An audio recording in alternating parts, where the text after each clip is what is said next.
Salut à tous, c'est Alexorg. Avant de commencer cette vidéo, quelques petites infos sur les prochaines. Tout d'abord, il y a de fortes chances que je refasse une vidéo du même type que celle sur les sons étranges de Minecraft. Et peut-être même une suite de cette vidéo. J'ai déjà quelques idées. Et puis, il y aura aussi d'autres vidéos comme les précédentes, et j'explorerai également de nouvelles pistes. Je ne vous en dis pas plus, on commence.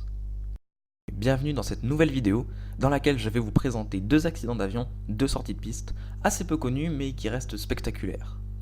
Pour chaque accident, nous étudierons le déroulement du vol et de l'approche, puis nous conclurons sur les causes de l'accident. C'est parti!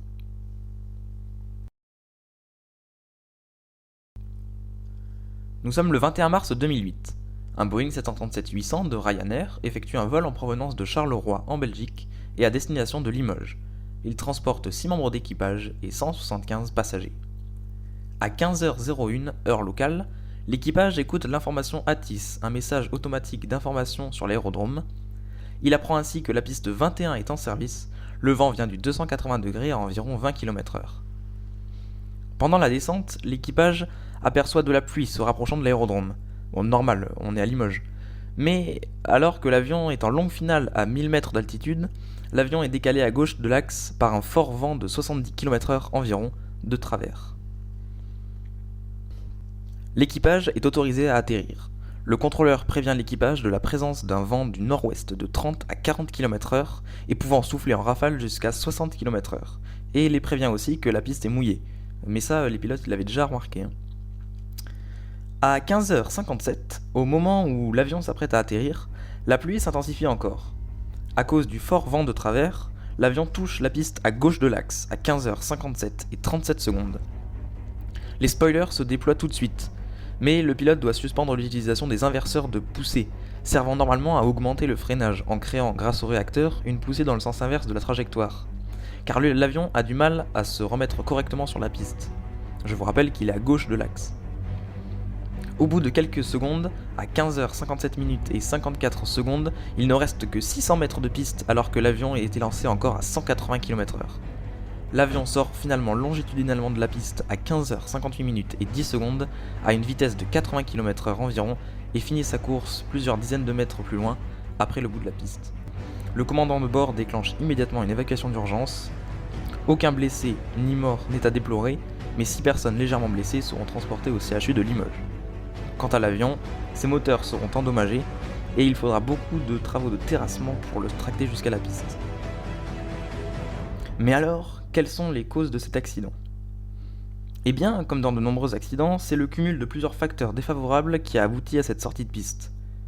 Parmi eux, on retiendra la position du point d'aboutissement. Sur les pistes des aéroports sont tracées des grosses bandes blanches indiquant au pilote le point où il doit viser pour faire son arrondi et se poser. D'habitude, ce point d'aboutissement est matérialisé par les grosses bandes blanches à 300 mètres du seuil de la piste. Or, à Limoges, il est situé à 400 mètres du seuil, ce qui réduit la distance d'atterrissage en visant ce point d'aboutissement. Juste avant l'atterrissage, la pluie s'est intensifiée, ainsi que le vent, qui a changé d'orientation. Ces informations ont été transmises aux pilotes, mais ces derniers n'ont pas semblé avoir pris pleinement conscience de ces changements. Le vent a joué un rôle important. Peu de temps avant l'atterrissage, celui-ci est passé en secteur arrière. Non seulement il soufflait fort de travers, mais venant précisément du 330 degrés, une composante de ce vent venait de l'arrière de l'avion, ce qui a augmenté la distance d'atterrissage. Les précipitations ont pu être supérieures ponctuellement à ce qu'a transmis le contrôleur au pilote. En conclusion, on peut dire que les marges réglementaires de sécurité peuvent paraître grandes en conditions d'atterrissage normales, sur piste sèche, mais lorsque la météo s'en mêle, ainsi que d'autres facteurs défavorables, ces marges peuvent être annulées. Donc, si vous êtes pilote, et quel que soit le type d'avion que vous pilotez, faites très attention à la météo et écoutez bien ce que vous transmet le contrôleur.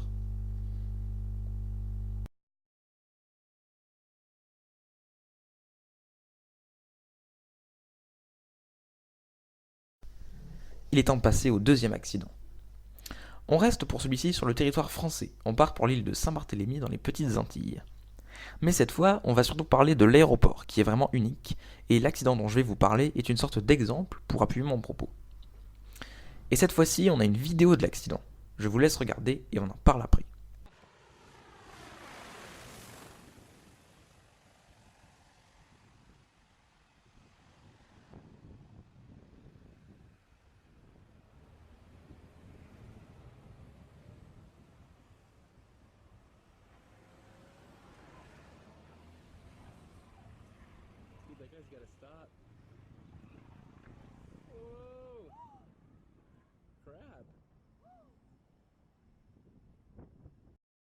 On voit l'avion arriver pendant sa finale sur la piste. Puis, après avoir passé la petite colline et au passage avoir frôlé la tête du cadreur, il pique vers la piste, prend de la vitesse, trop de vitesse, puisqu'il survole les 2/3 de la piste sans toucher les roues. Au final, il sort longitudinalement de la piste et bascule en pylône sur la plage.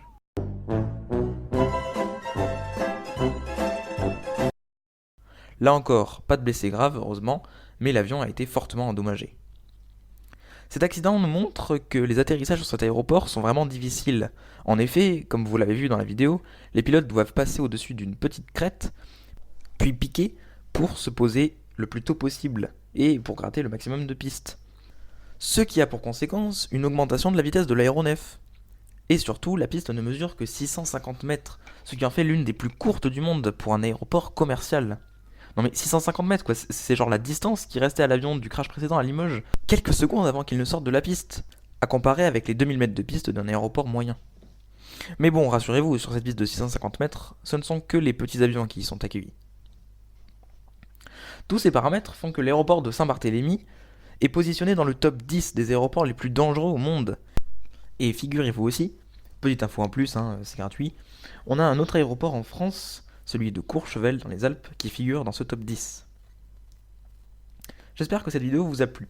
Si tel est le cas, laissez un pouce bleu, commentez, et je vous invite à vous abonner si vous êtes nouveau sur ma chaîne. Si ce format et ce thème vous plaît, je referai une vidéo dans le même genre. Mais je referai aussi des vidéos comme les précédentes. Enfin bon, je vous ai tout expliqué au début de la vidéo. Allez, on se dit à la prochaine. C'était Alex. À très vite.